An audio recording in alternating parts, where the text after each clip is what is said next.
It's coffee.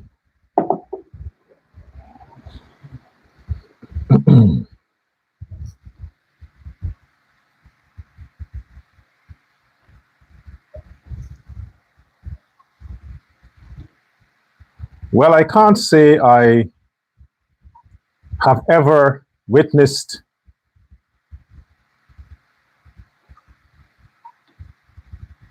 a misfortune occasion when I can see or where I saw AZRUDDIN Mohammed smiling. I've never really had the misfortune of observing that. I mean, he tried to smile when he was there in the parliament pretending to read from a script. He had a kind of a insultive grin on his face. So I can't say that I ever noticed that. You see, the people who smile constantly, it's their reflex to are people who have a clean heart, people who are joyful, they're pleasant, their thoughts are often pleasant.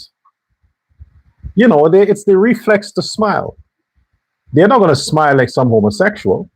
I'm trying to explain to you the occasion when you need to smile, you smile. You don't smile just because you're gay and proud. I ain't talking about that kind of smile. I'm talking courteously.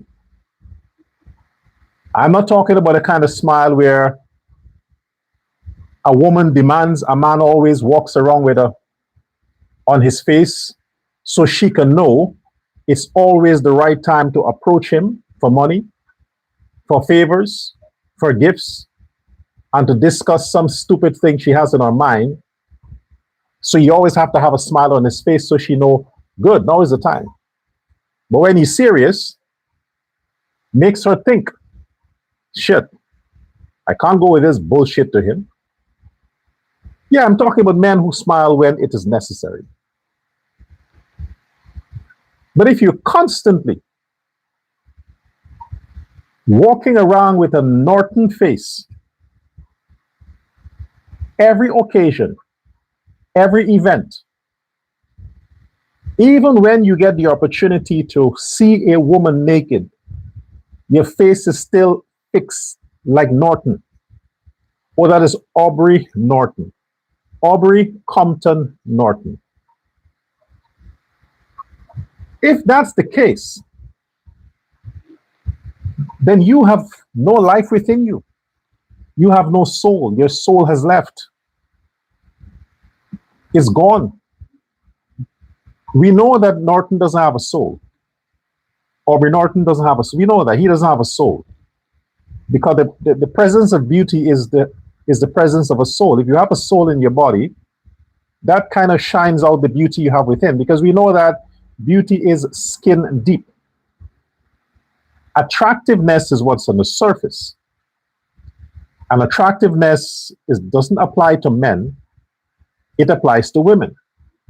You see, for a man to get an erection, he has to be attracted to the woman he's seeing. Because men are visual. A man has to be stimulated here first. So yes, whatever he's seeing has to be attractive. He got to be attracted to that. Otherwise, he got to drink, get drunk, then to fuck. Like Odessa and AZRUDDIN. He got to sniff some cocaine before he can even consider going down on Odessa because she's not attractive. It's not a natural, chemistry between them. So you have to be in that state. But AZRUDDIN Mohammed, he doesn't have a soul. This is why he's always hunting ghosts.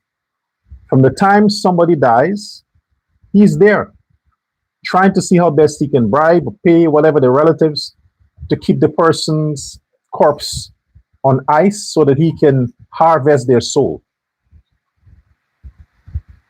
Because he lost for that. He wants to know what it's like to be human. And he's not human. Aubrey Norton has a misfortune. We can understand he's handicapped. His ugliness is a handicap to him. We get it. He's not responsible for that. That came from the DNA from whatever relatives he may have linkage with from Uganda. That's like 5 generations ago, but he just happened to have it stuck with him because it liked the host. He was the ideal person to carry on that ugliness from his whatever generation. But AZRUDDIN, that's a curse. AZRUDDIN Mohammed is cursed. Welcome to Uncensored Guyana. I'm your host, your humble servant, your precious gift, Dr. L. Prasad.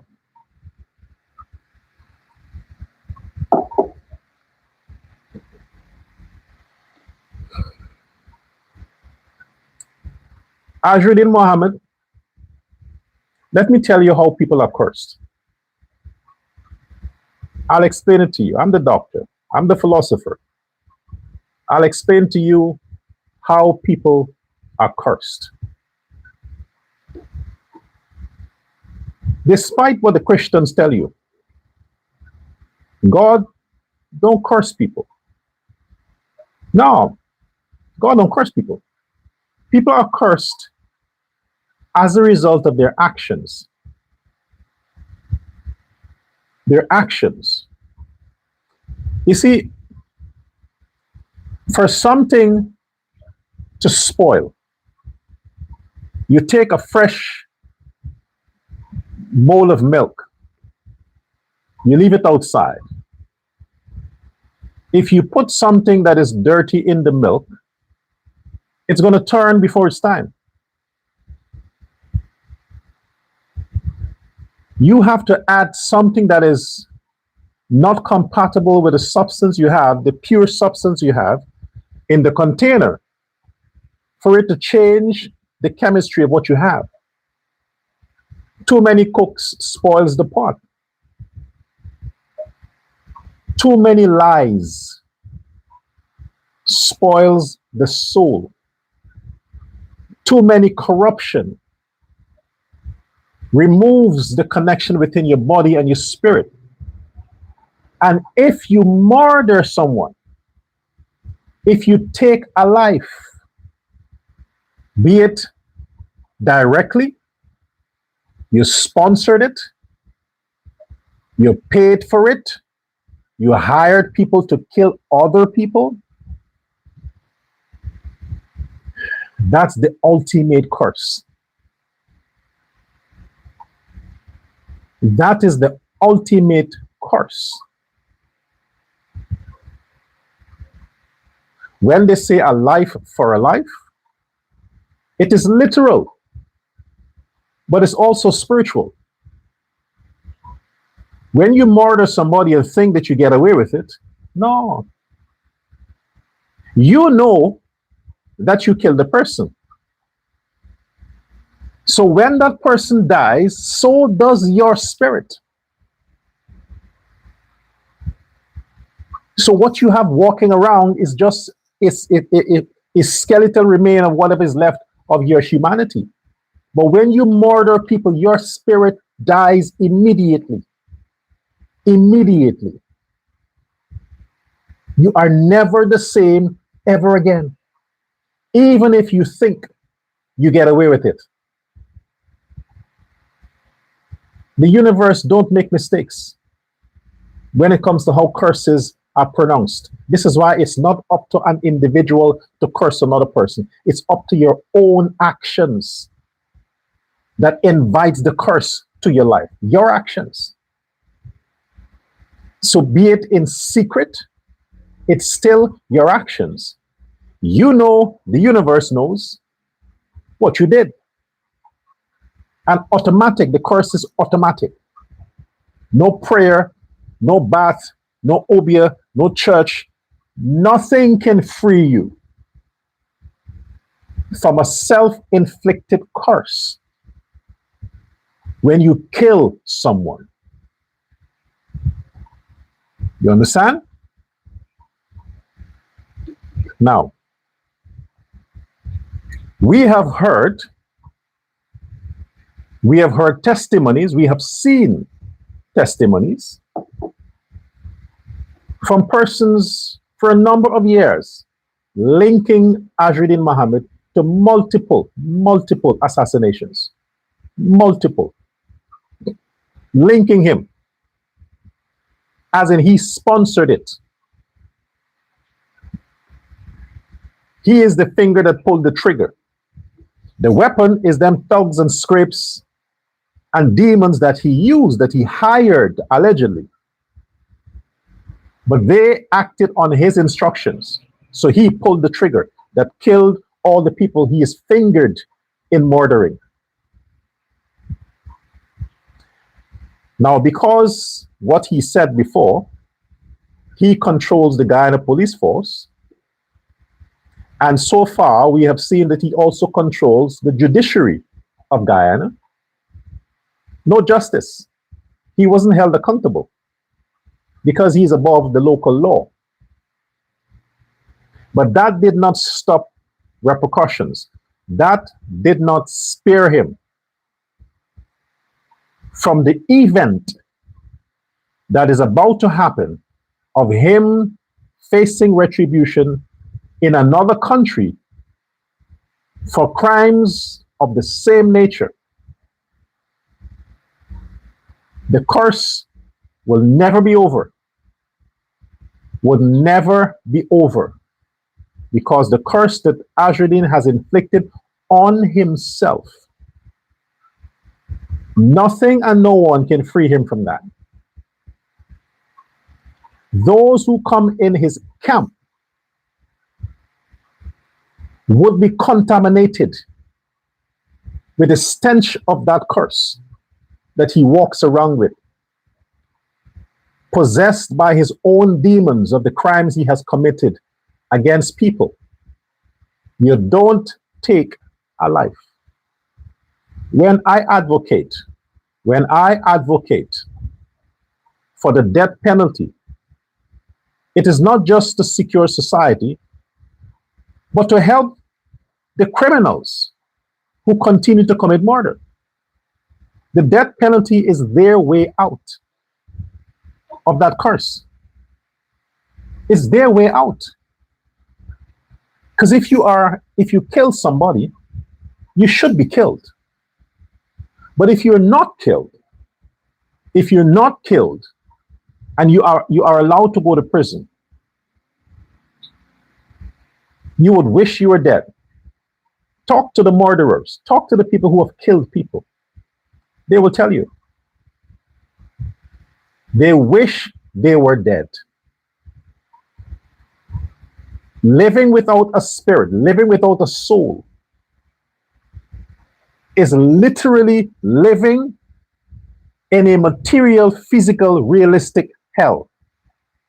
And a lot of them either commit suicide, they go out of their mind, they become drug addicts and junkies, or they keep committing crime just to get away from society, to be in solitary confinement in the prison, so they can deal with their demons.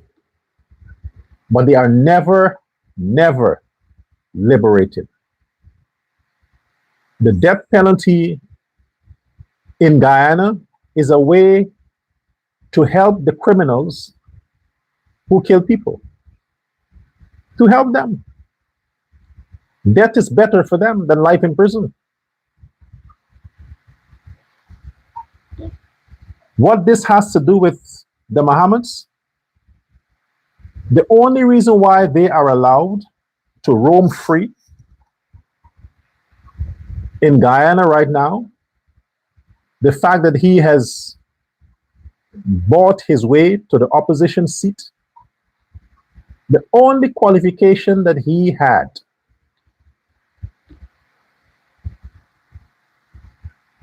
was his money. People have looked beyond the fact that he is a walking ghost. There is nothing pleasant about the man. When you observe him in public, trying to integrate himself into the normal arena with average folks.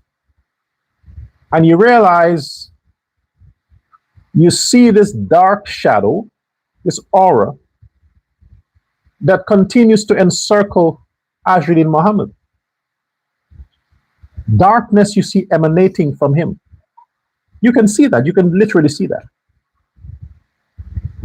As if he wants to fight with whatever it is. There's some force there that he's constantly trying to beat away.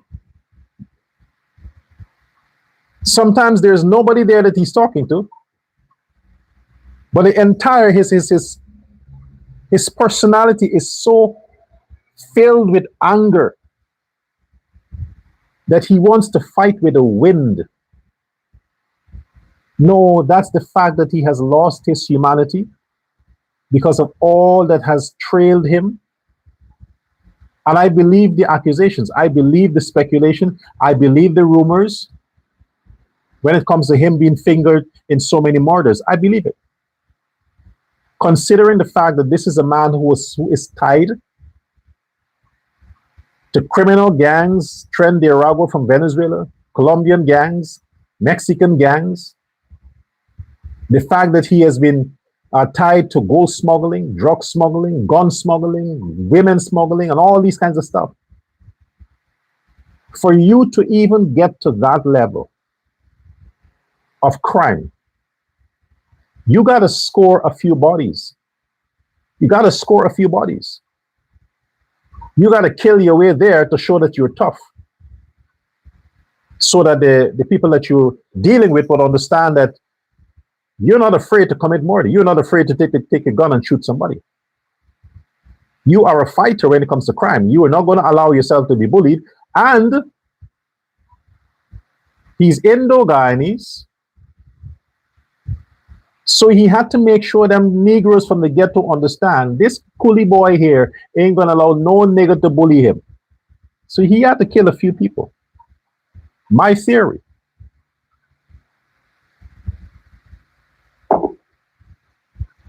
And it worked. He is the richest man in the country, the most feared man in the country, the most hated, but the most feared. He can go to any part of the country. Nobody bothers him because they fear what he's capable of. You think they feared Roger Khan? No. They fear Roger Khan. They fear Mohammed. He is more dangerous because word on the street is he don't ask questions. He is hungry for blood. And a lot of you who were raised properly, I really think a lot of you were raised properly. You were raised properly. I know money corrupts. I know that. Everybody has a price. Every woman has a price. I don't give a fuck who she is. I don't give a fuck who she is. Every woman has a price. What do I mean by that? For the right price, she would cheat. She would give up her virginity. She would open her legs for the right fucking price. Every woman, girl, lady, wife, whatever it is, you have a vagina, you have a price. So not because you're saying no to some broke men or the average guy, it means that you're saying no to all men. No. I want fellas to bear that in mind. Don't go around beating your wife and doing this because no, your wife is human. Just to call you as a man,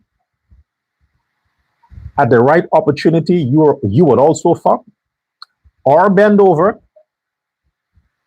under the right circumstances. As a man, you will fuck or bend over. Bend over meaning give your ass. Right circumstance, opportunity. The same way, your wife, your girlfriend, whoever it is, is going to fuck for the right price. Get that in your head and stop beating up on your women, thinking that they made a blood oath only to have your dick in their pussy. Ain't gonna happen. I'm teaching you something here. So whenever it happens, and you are fortunate to know it happened, be blessed. At least you're gonna say, well, I hope the offer was good. Because every woman has a price. What AZRUDDIN has established is that he can afford anyone. He made that clear. He, as the richest man in Guyana, can afford anyone. He has made that clear. He continues to make that clear. He punctuates that continuously. No one is beyond his reach. No one. The only stumbling block he has right now is the fact that people are afraid to succumb to his offers for the fear of it leaking. Because if it leaks, they can lose their visa, their status, and that's bad for them. But if the sanction wasn't hanging over Mohammed's head, or jail time hanging over Mohammed's head, if he had the presence of mind to still get involved in politics, with the mass of wealth he has, the influence he has, that would have been a huge trouble for the PPP. A massive trouble for the People's Progressive Party. The only thing right now that is saving the People's Progressive Party is the fact that Mohammed's days are numbered and people are afraid to be associated with him to save their own ass. And that's not a good thing. That should not be the only weapon of protection the PPP has against the Mohammed. The fact that he's going to prison. Because there can be other people who can rise up, who has no criminal background, who has no possibility of facing any kind of public crisis, who can rise up to challenge the current status quo and replace the Mohammed as the good side of what it should be. Then what? Then what? Because look at the chances Amanza took getting into bed with AZRUDDIN.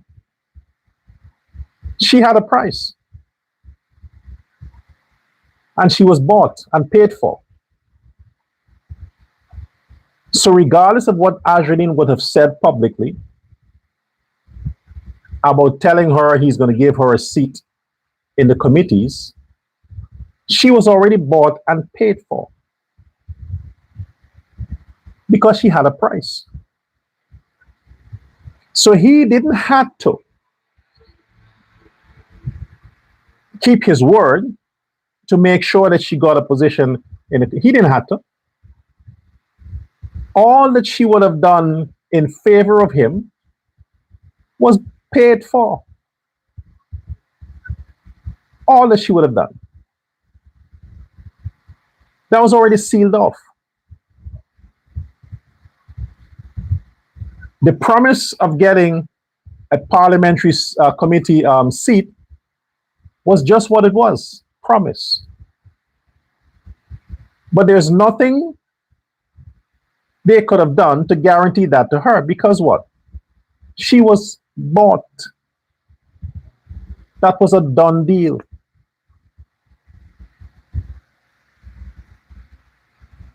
And there was no way, absolutely no way,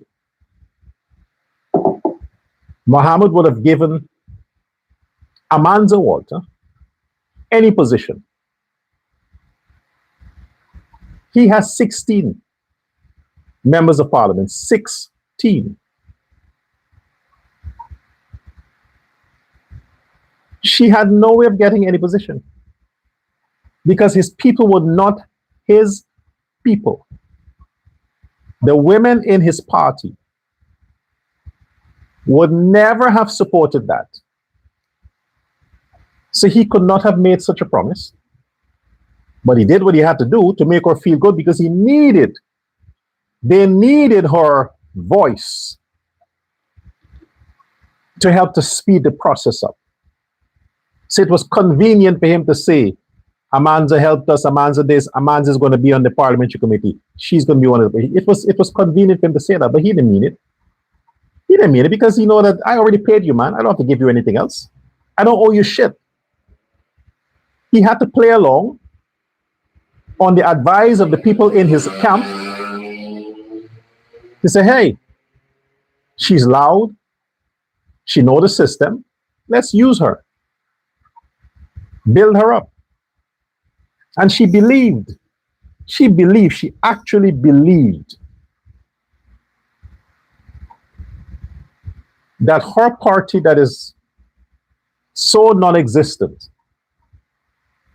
like white sugar, dissolves fast, tasteless, had a chance to get a parliamentary committee seat when you had a party with 12 and a party with 16 who would have rather take that for themselves than to give to a one-party person who betrayed her organic party and wasted money on campaigning and stuff to break.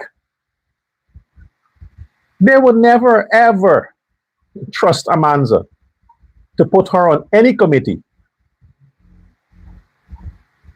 So the man did not make a promise to you, Amanza. He didn't. Go watch the video again. I don't care about what he said in private. Let's deal with what he says in public, because he's making a lot of public claims. And based on what he says in the public, he never made a promise to you. He couldn't. Because like his chief whip said, Tabitha Haley, like she said, you knew from day one. Prince Ali and the President, Amazon.com. Tabitha Haley said, Amanza Walter Desire, you knew from day one that you had no chance of sitting on any committee, because you know the rules of the parliament. You know the rules of the parliament. So you knew that you couldn't get anything, but you pushed it because you thought AZRUDDIN can put aside his people and merge with you as a so-called coalition when there was not in an official coalition, and give you a seat and ignore the 15 other members. You were that stupid to fall for the lie of the man, the liar in chief. Amanza Walter Desire, you were that stupid and desperate and girly to think that if you pass the pussy, the man is going to engage you after he's finished with you. You're not going to say, marry me first. Oh no, you took his word for it. Oh baby, you know I love you. Oh baby, didn't we went to buy KFC the other day? Oh baby, what about the ice cream I bought for you? Come on, honey, I'm not going to come inside of you. I don't want you to get pregnant. You'll get pregnant after I marry you. Let's plan the wedding. Tell me, where do you want to get married? What kind of house you want me to build for you? Do you like to drive? Would you like to drive? Can you fantasize the kind of car you can see yourself driving? Oh my gosh, I see all of these Prada bags, Michael Kors bags, Tommy Hilfiger bags. I'll buy whatever you want, baby. Just open up the legs for me. Give me the pussy. Let me be the first. Come on, honey, you know I'll marry you. And you believed it. You believed it. You saw what happened to women in your family. You believed it.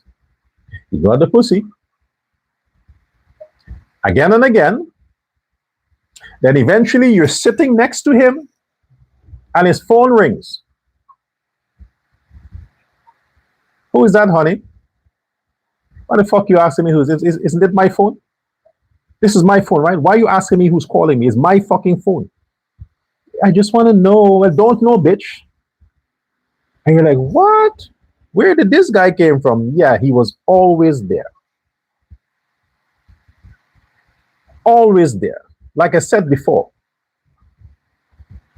AZRUDDIN Mohammed is cursed. He doesn't have a soul.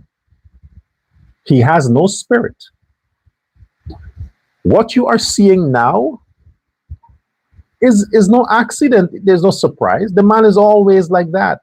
He just pretended, made promises, earned your trust, got your support.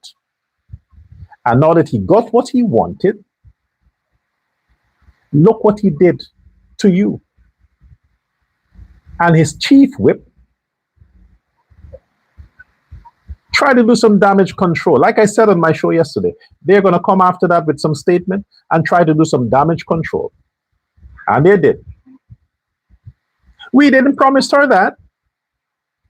She knew it wasn't possible. You let her on. You led her on. She's dumb, stupid, yeah, but you led her on. She thought the billionaire can buy a seat for her, forgetting that he's the most hated so-called newly appointed opposition leader in the history of opposition leaders. And nobody would side with him. Nobody.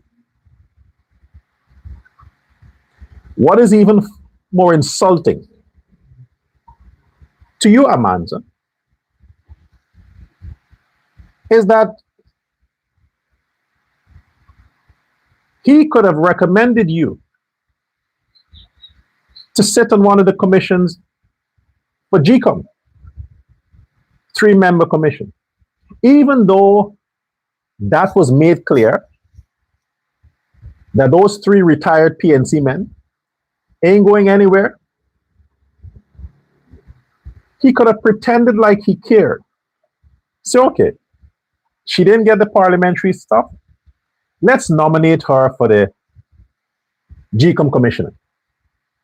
Because she can be a parliamentarian and that at the same time. Let's nominate her. Not even that. You see who he put, Amanda?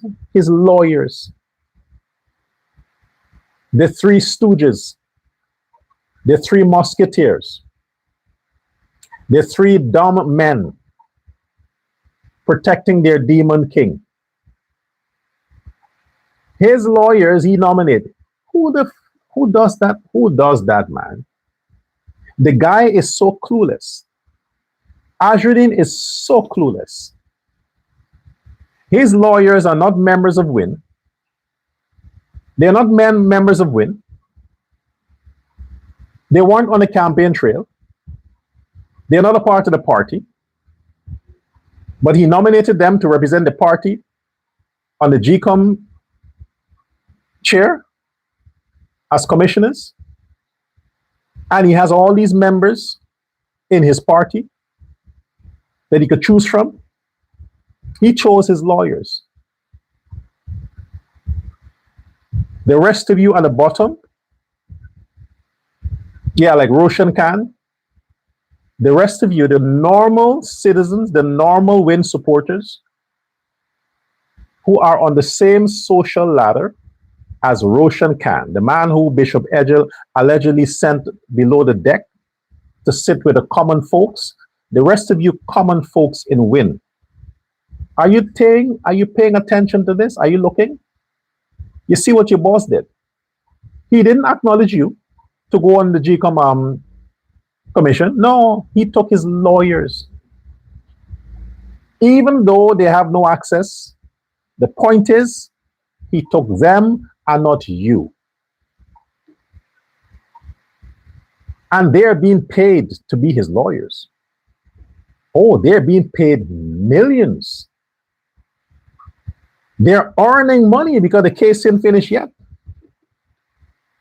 They want the case to prolong for the next 5 years. Oh yeah, they want that because they're going to be receiving millions, hundreds of millions to represent him for the next 5 years. They can just leave him as their client. They don't need to open a law office.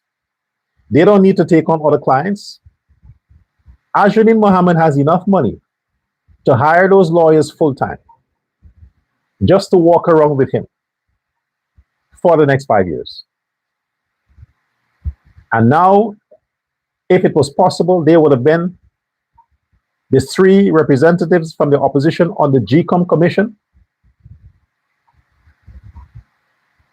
And a lot of you still support Win. You see, the rich get richer. Because as GCOM chair, they get money, right? That's a prestigious position. They earn a lot of money there. Privileges. That's an important constitutionally recognized agency, the Elections Commission, that determines the next president and government and has to sanction, approve, or disapprove. Oh, that's a powerful, very powerful, influential agency. And he nominated his lawyers. I got to rub it in, man. I got to rub it in so you idiots can understand what you're dealing with. Yeah. But thanks to Norton, he has some common sense.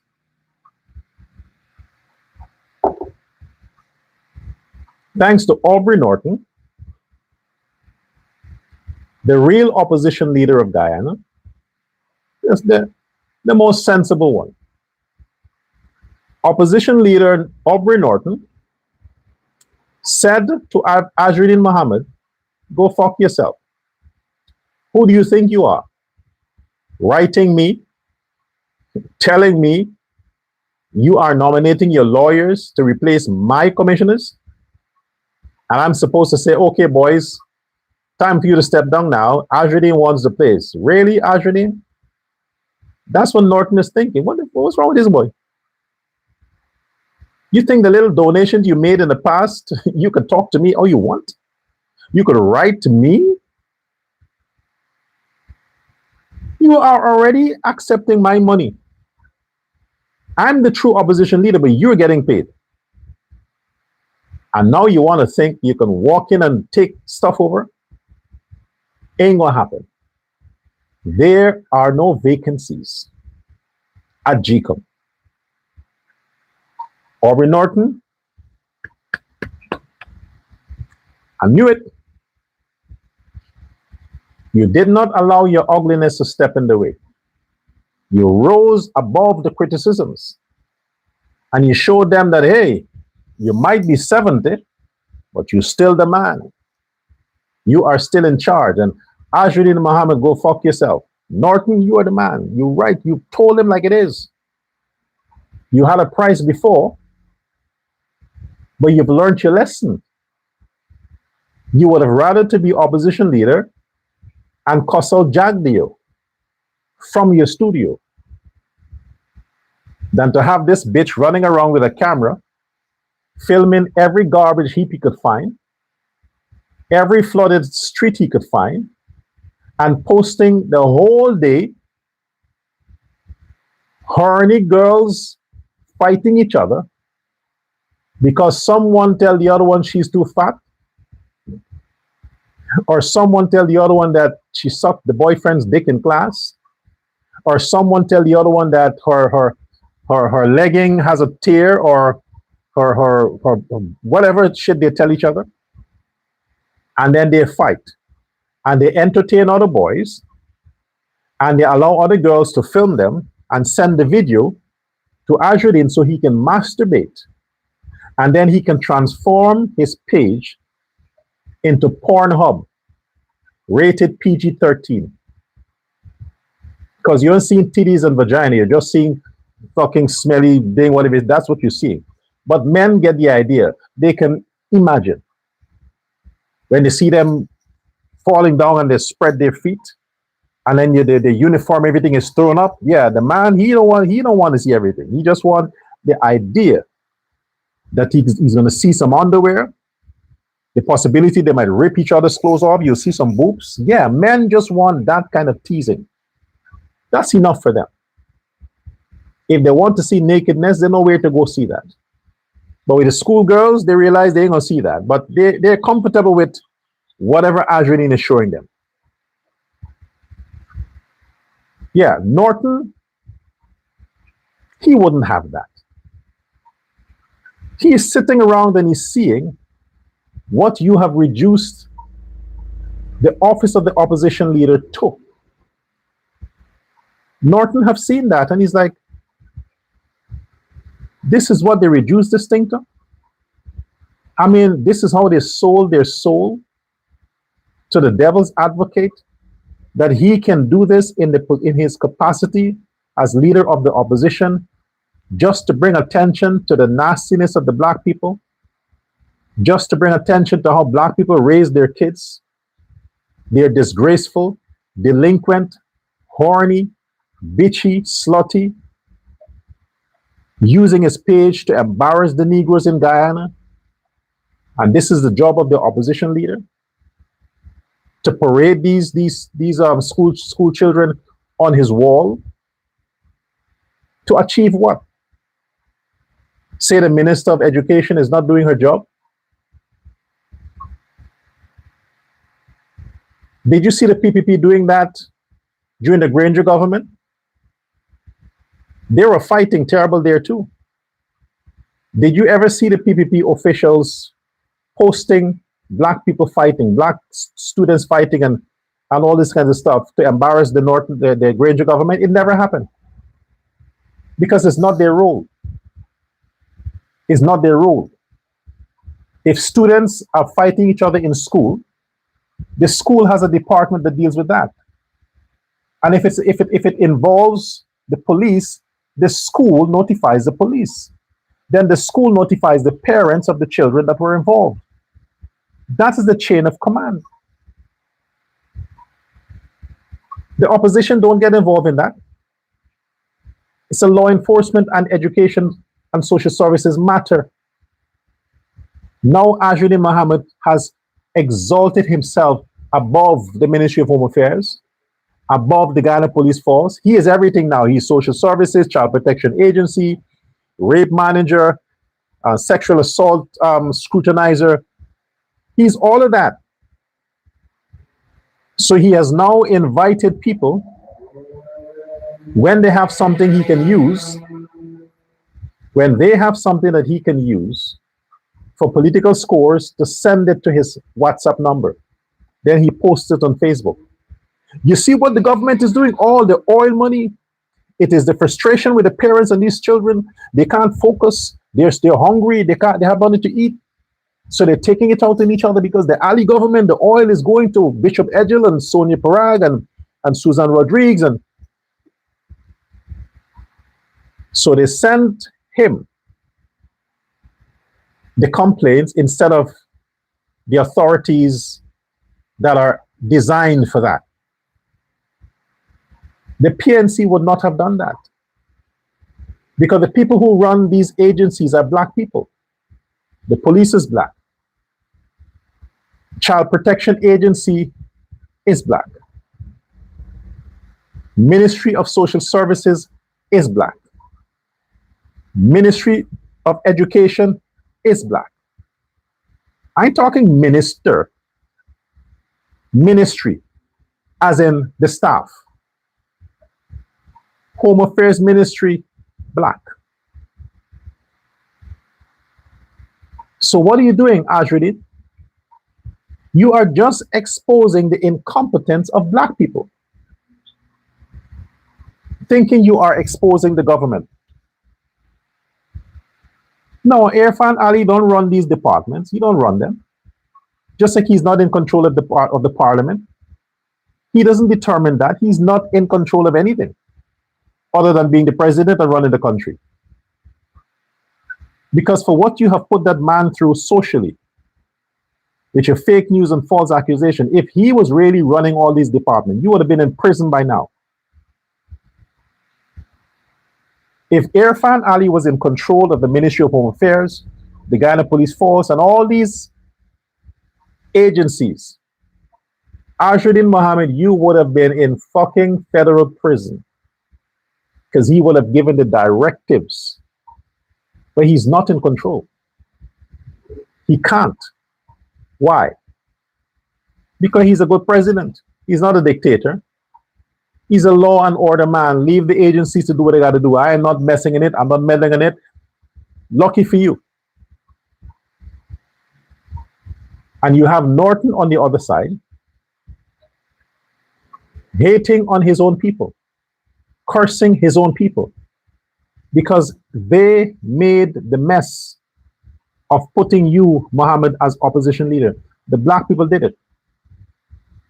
And now you have the audacity to want to boss Norton, to fire 3 black seniors, retired men, from their pension so you can put your lawyers again to rig the system.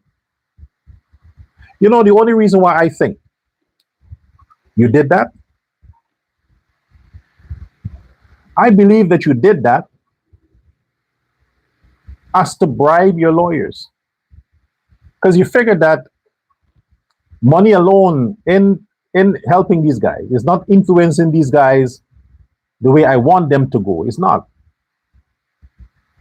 So you think if you put your lawyers as GCOM commissioners, it's a further incentive for them to work harder to keep you out of prison. They got to pull all the tricks they can think of, because you're not only paying them, you give them permanent seats on the GCOM commission. Permanent. But what's the catch?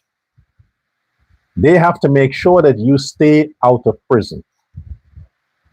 And how would they do that? Well, lawyers have more access to judges and magistrates than anybody else. They drink together, they hang out together, they studied together, they taught each other together. Magistrates, all magistrates were lawyers before. All judges were lawyers before. So they know each other. They're buddies. They discuss case in private. They call each other. They say, hey, you know what, that's my client. What you can do for him? What's he offering? Well, he ain't got much money, but, you know, it's my buddy. I want to help him out. Maybe a 3 million. Okay, no problem. I'll see what I can do. That's how they operate. The client themselves don't contact the judges. The lawyers do. The clients don't make deals with judges and magistrates. The lawyers do. So you think, when you see that a case is going in favor with a certain suspect or criminal, and you're wondering, wow, he got off that easy. No, the lawyer knows the magistrate, and shit happens. So, AZRUDDIN telling these guys that they'll get this is also to have them to use the judicial system to pressure Norton to pull his commissioners. But since the chairman of GCOM is a retired justice herself, and she knows the law, she's like, why even bother? Why even bother? Because it can't happen. It is not constitutional. It can't happen. We can't fire these guys. They ain't going anywhere. Parliament has to change this. And since you have 16 seats, it's impossible. But he still pushed it because the narrative is what matters. The public is going to see that the PNC is in bed with the PPP to sideline win. Why? Because they were afraid of AZRUDDIN. It's a conspiracy to keep AZRUDDIN out of the government, to rig the elections, since we have the local government elections coming up. They don't want AZRUDDIN's people to be on the team because they want to rig the elections for the PNC and the PPP. Narrative matters. In as much as we are told continuously, it is not constitutional to fire commissioners. Their party has to call them back. Nobody else can do that. Still, you have idiots saying it's political assassination. They don't want to actually know, fuckers. It is the law that a parliament from 2006, 2002, around that time, said. It was around the same time when they say a president can only serve 2 terms. Around the same time all of this changed. I wish they didn't change the one with the 2 terms thing, because instead of having Ramatar from 2010 to 2015, we could have had Jagdeo. Jagdeo would have had 3 terms.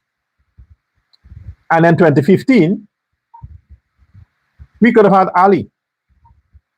So now, imagine what a beautiful country Guyana would have been if we had Bara Jagdeo for 3 terms, and this would have been Ali's 3rd term.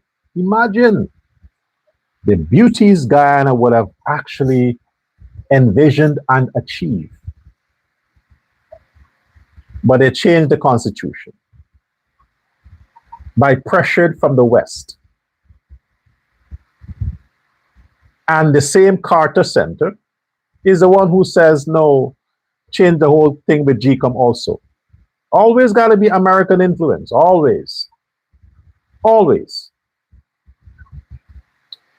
So if they want you, government of Guyana, if Amanza Walter, now she ain't supporting Win anymore. Good riddance. But if they want you to change the constitution to accommodate a new set of GCOM commissioners from the Win party, then say, okay, fine. We can change that, but we can change also the term limit for the president. Which would it be? If we have to go to the parliament to discuss the term limit for GCOM commissioners, in the same breath, we are going to change term limits for presidents. So Granger can run again in 2030. So can Ali. And if Ali don't want to, Jagdeo can run in 2035. Then Ali again can run in 2040. Yeah, we can do that. So what will it be? You can't want one and just ignore the other, because the people of Guyana, they're not interested in who is on GCOM. Nobody gives a fuck. We don't give a fuck who is on GCOM commissioners. We don't care. It matters not. But what we care about is we want our president to have a 3rd term. We care about that. We would like to have President Irfan Ali re-elected in 2030. We want that. That matters. That's important. Not GCOM shit, GCOM this, GCOM. We don't want that. We don't care about that. Fuck it. Let's address that. Oh no, we can't. Then we can't do the other thing too. We can't do the other thing too. You give and take. You give me, I give you. But the Win party is a bunch of bitches. And you know, bitches don't give anything. They're receiving. They always receive. They want, you got to give them. But since the PPP is a masculine party, this is why Guyana is developing. Guyana is building because men build. Men build stuff. Men give. Men are givers. Men are creators. Women, on the other hand, just enjoy and they benefit and they're comforted and all that kind of stuff. And that is the win party. The PNC, on the other hand, they don't know which side they're on. Today they're masculine, tomorrow they're feminine. They don't know which side they're on. So you can't trust them. But when it comes to win and the PPP, win is a bitch. The PPP are masculine. I saw something circulating out of Guyana. First, let me say my condolences to the teacher who lost her life because some asshole was speeding yesterday morning, was speeding. He left something in the city, so he had to rush to drop off passengers because he's in a hurry, like they always are. And in pursuit of their stupidity, they kill people in the process. And we had the loss of a teacher. You don't fuck with the lives of teachers, man. Teachers are like authors. They're creators. If people don't write books, teachers can't teach. And if teachers can't teach, you get AZRUDDIN. AZRUDDIN is a product of absentee teachers. Not that they wanted to be absent, but he was absent. So when you have the loss of a life of a teacher, it hurts. It pains and it hurts. And so stupidly, because a minibus driver couldn't observe the laws, traffic laws, knowing the rain was falling, and they have all these smart cameras, smart city cameras all over the place, unconcerned about that. He just wanted to beat the other buses behind him and take over the ones in front of him so he can get the passengers. And what happened in the process? The bus is damaged, lives are lost. He is in prison. Every day. Teachers' lives matters. Children's life matters. Commuters, pedestrians' life matters. The only life that doesn't matter are criminals, murderers and thieves, vagabonds and scrapes and scraps. Their lives don't matter. But the rest of society, without them, we can't make it.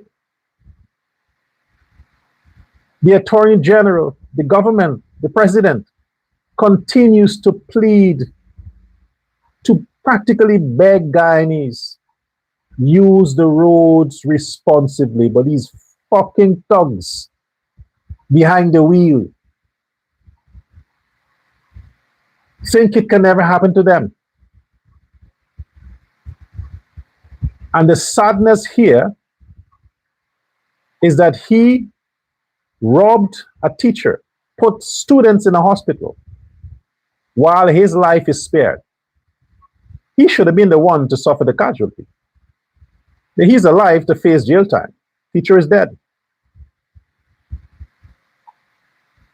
When they live so recklessly, their lives should go. The others spare. But most of the times when this happens, they have a bus full of people. They're not the only ones in the bus. Or they hit another bus or another vehicle with innocent passengers. It's not as if they run into a culvert or they run into a post by themselves. No, they always endanger the lives of other people. I only respect your life if you respect your life. But if you live like a dog, street dog, suicidal, well, street dogs don't live suicidal. Bad people ill-treat street animals. But if you live possessed, like AZRUDDIN, and you're walking around only contemplating an opportunity to kill yourself, bless you. One less asshole to deal with. In the same way, you have also news bulletins circulating where you have a neighborhood, two I noticed, one in Anna Katrina, where I spent a significant part of my childhood. Anna Katrina, you have this madman waving cutlasses and a gang of people pelting and stoning a residence. Whatever the circumstances were that caused that mob to pounce upon the house and try to inflict pain or murder, whatever is it, the people, the occupants of that place. It's similar to what you saw with almost 15 people with knives and cutlasses and wood, banking, challenging one female, stabbing her. Oh, they're all black. Did I say that? The ones that gang up is a bunch of black people, children, teens, men and women with cutlass and knife, gang murdering a black woman, another black woman, whatever the conflict was. Who ain't fuck who's man? You know, it's always, when it's come to women fighting each other, it's always over some loser. It's always about some man. Whatever it is, you saw the neighborhood, a ghetto, mud huts. Yeah. When you see those things in 2026, that people think it is okay to arm themselves with cutlasses and knives and wood, ganging up to challenge innocent, harmless people. Do you know what that does to the average person's mentality? What it does to the older folks? It takes them back to the 60s, when niggas were ganging up with cutlasses and pitchforks and shovels and hammers and all these things to murder Indians. Same scene. They're loud, running and waving their knives and cutlasses, and attacking innocent Indo-Guyanese. Those are the memories that a lot of people resurrect when they see that shit happening 2026. So when the PNC is saying Guyanese are afraid to Guyanese don't want to go back to Guyana, and they are attributing, or they are trying to attribute that to the economy, that's what they keep seeing on social media. That in 2026, the police presence is so scarce that in the ghettos, in the neighborhoods, we have a large concentration of Negroes. Any neighborly conflict, usually ends in somebody getting murdered. And ain't no simple process to murder the person. They gang up, niggas gang up. They've cut whatever they can find. And everybody got to get a piece of it. 2026. So the people in the diaspora who are watching that, and they're living in America, Europe, whichever part of the world they live, even in Suriname, and they are seeing that in their present neighborhood where they live, in whatever country they live, they never saw that. They're not seeing that. They can walk anywhere. They're free to even have a conflict or disagreement with their neighbor, because that shit doesn't happen. But in the country that they hold close to their hearts, they're sending money. They're aspiring to build, to invest in that country. They're seeing. Still, you have mobs who have no regard for the law, no sense of social unity, even amongst their own kind. If black people can do that to black people, 10 of them join to kill one black person, how the fuck you think the other races would feel? How do you think? They want nothing to do with Guyana, nothing. They love the country. It hurts, it breaks their heart. But this is what they keep seeing. And the opposition who keeps claiming racism isn't doing anything to tell their own people, hey man, you are making your own country look bad. Enough with the violence, enough with the killings, enough with this, enough. No, they're not doing that.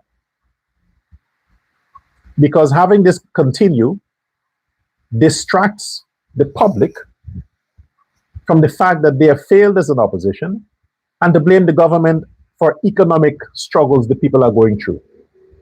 Economic struggles. So economic struggles cause women to sleep with each other's men, and then they get into a fight and they kill each other. That's economics. That's because the oil money inflowing to them. But I repeat, look at the neighborhood where you see this happening. Black neighborhoods. Black neighborhoods. You see this happening. It continues to happen. You see in America, from the Anderson case, the black guy who murdered the white guy. You see, even to this day, black people are harassing, beating up white people, random white people, beating them up, calling them names, to this day. So how can you separate to say this is unique to Guyana? No, it's a black thing. It's a black thing. No matter what country it is, they just lost blood. They have no value for nothing. They don't value their life. They don't value property. They don't value society. They have no value for nothing. They don't understand that laws exist. So what they do? They ignore the law, ignore the camera, ignore the fact that they could go to jail, and they just do the crime. And when it comes for them to do the time, they cry racism, discrimination. They cry that. And they get people like Norton and the PNC camp and their lawyers to defend them in court. Get them on bail, and then eventually have the case dismissed. Why? Because the court system is controlled by black people. The police, the judicial system, controlled by black people. When is it going to end? When is it going to end? I wish the day we have some tough politicians, some radical politicians, to say, listen, I don't care what neighborhood you live. I don't care what ghetto you live. If you inflict wound on anyone, if you threaten the person, you better make sure you go through with it.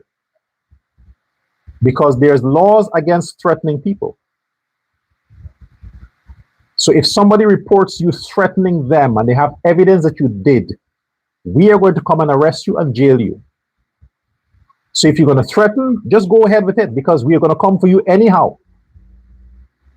I want tough and strong politicians to enforce the law. If you have to revise the entire police structure, then do that. Because the blacks in the police force aren't doing their jobs. They are from these ghetto neighborhoods, and they're not doing anything to keep the decent folks safe. So if you have to fire or stop recruiting black recruits, stop it. Too many blacks are joining the police force. Too many. The entire public sector is dominated by blacks. The entire. How would you get anything done? You would get nothing done. Thanks for AI, that everything will be automated. You don't have to depend on black people anymore to serve you. Computers will. But in the meantime, the police, the Guyana police force, have too much black people. You need to devise a scheme so you can attract more non-black people to the force, because the blacks are not doing their jobs. They are as corrupt as the criminals. If they slip up, you need to fire them. Since there's so many, when they make mistakes, fire them. But the police force needs to be balanced. You need to show diversity in the Guyana police force. But there is none. The only faces you see are black faces. You hardly see Indians. You don't see Chinese. Guyana is not a black country. 6 races, but only 1 race is present in the police force. This is why crime is so high. Crime is so high in Guyana because all the police officers are niggers and the criminals are niggers. You got to change that. I don't mind they calling me a racist. Fuck that. Go ahead. But I'm saying you got to change that. Change the recruitment process. You have a space for 200 recruits. Take 50 for blacks. 150, make sure it's from other races. If the Indians don't want to join, then raise the salary. Make it attractive so that you have people who are not black following. Because everything cheap black people are. They don't care. You got to raise the value. Then you attract high quality students and candidates. You lower the standards. Nobody wants to go because it's going to attract the low life and the niggas and the, we don't want to get a part of that. Raise the bar. Make it mandatory for people to have a college degree or some amount of subjects, CXC subjects, before they can join the force.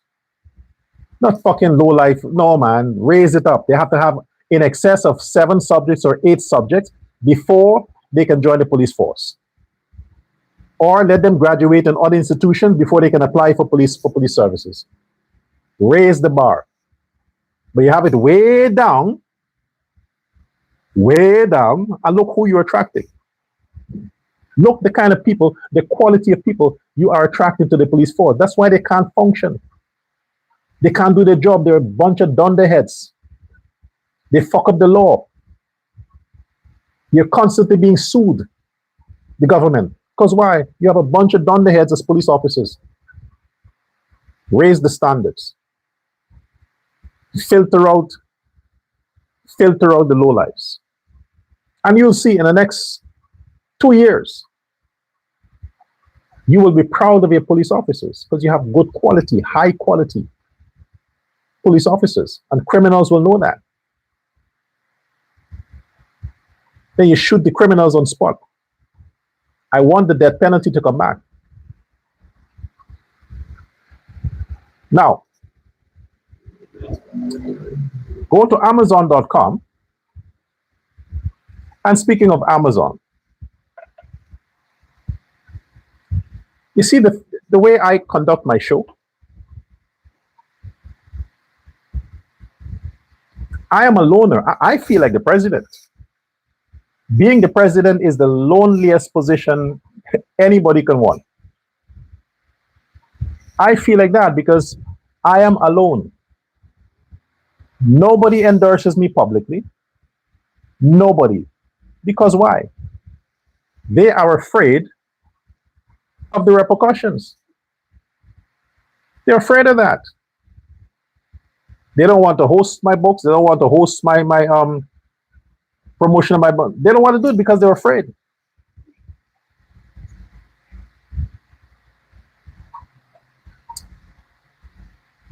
So my only way out of this is for you, the viewers, the followers, who don't give a fuck. When you subscribe to the channel, you show defiance to say, hey, I'm with this guy. I'm with this guy. He's not calling for violence. He's not calling for division. He's just pointing out the sin as a sin. And everything I'm saying here, you know it's true. Everything.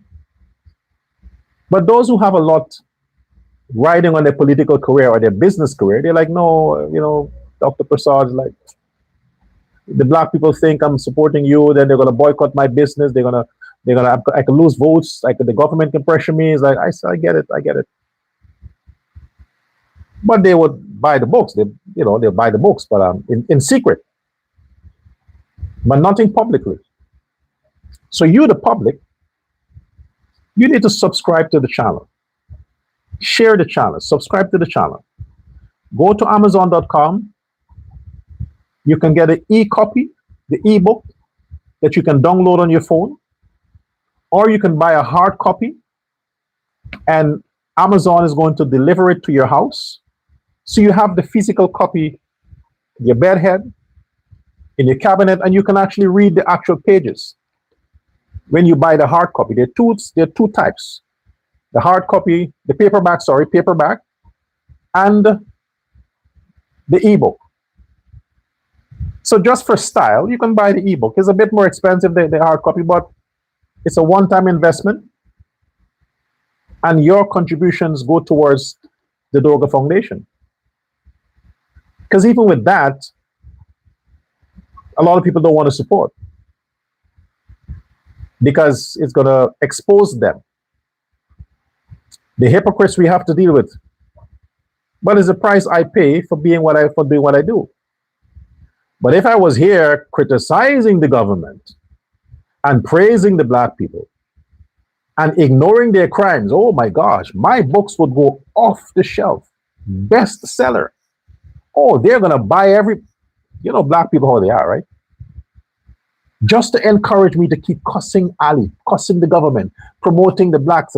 Yeah, they would do it just for me to continue. But the fact that I'm fair and I don't deal with bullshit,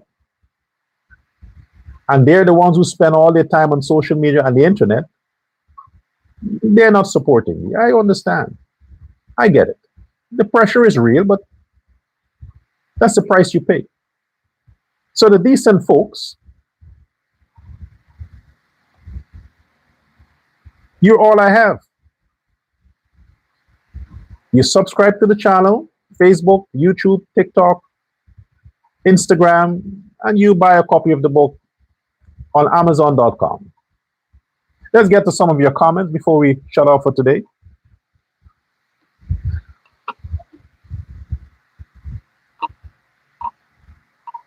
Somebody said here, Vera Pence O'Brien, that aren't you not black people? No, I'm not. I guess you just joined the channel, right, Vera? You just joined the channel. I'm not black. I identify as Indian, Indo-Guyanese, since I'm a Guyanese national. But biologically, I'm not black. Genetically, I'm not black. Sorry to disappoint you. See the other one there. From BB Shack, we want more like vice president. That's why some people don't like him. You think Jagbio gives a fuck who likes him? He's been president how long? If he spent his time worrying about who likes him, he would not be vice president or president.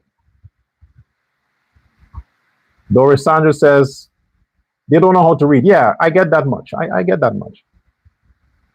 The ones who criticize the books and who are telling people not to buy, they themselves can't read. Yeah, in Guyana, you have a large illiteracy level. It's unfortunate, but it's a fact.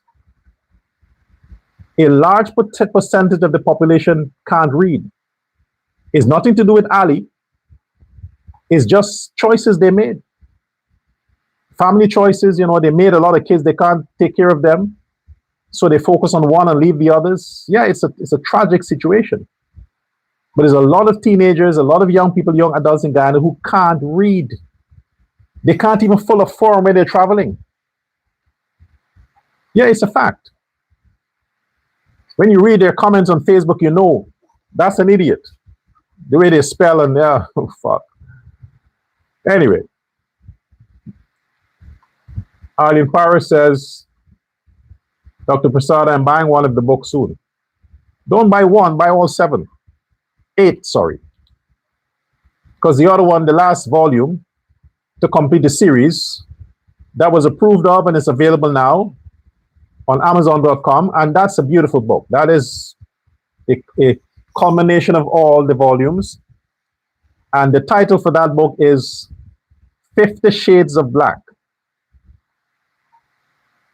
A Journey to the First Class Male. 50 Shades of Black. I seriously want to see reformation for the black people. I really want to see that. So that volume, the last volume, focuses on building from conception, from before conception to manhood, the ideal first-class male. If the typical black parent can understand the importance of producing a quality male to benefit society, they should buy a copy of that book. That's the best they could do for themselves. You decide to make a child, get pregnant first, and you know, you followed me for a long time. You know, I've been saying this all the time. I always admonish women, be careful which man you open your legs to and decide to bring forth a child for. I've been saying it forever. So I thought, let me make it permanent and just put it in the book.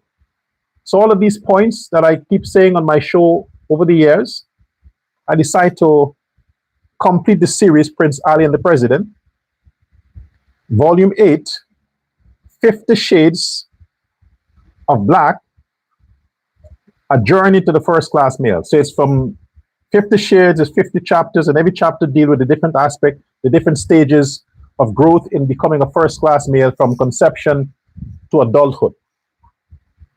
That means living a life free of crime. Free of crime.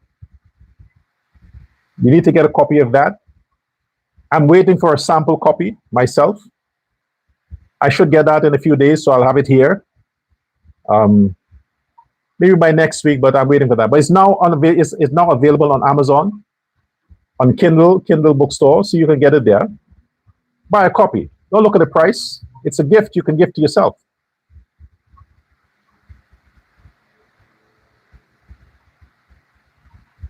Yes. All right. So I want to thanks for your attention. Share this live. Let me hear from you in the comment section. And I appreciate your time. Until next time. Goodbye.